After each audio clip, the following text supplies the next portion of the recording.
Hello friends, આજે આપણે બનાવીશું ફાલુદા.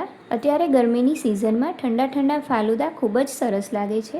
તો ચાલો બનાવવાનું શરૂ કરીએ. ફાલુદા બનાવવા માટે મેં અહીંયા 1 લીટર દૂધ લીધું છે. એમાં 1 ગ્લાસ પાણી ઉમેરીએ. હવે દૂધને સરસ રીતે ગરમ કરી લઈએ. દૂધ ગરમ થઈ ગયું છે.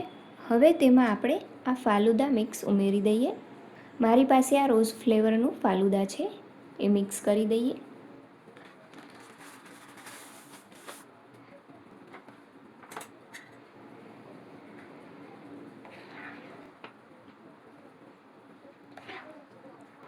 હવે આ રીતે ચલાવતા 10થી 15 મિનિટ માટે ઉકાળી લેવાનું છે.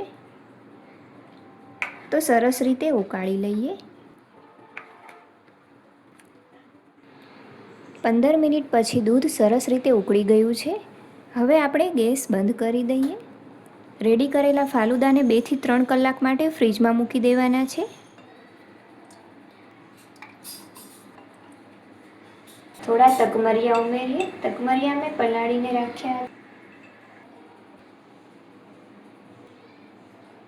ઉપરથી થોડો વેનીલા આઈસ્ક્રીમ ઉમેરીએ.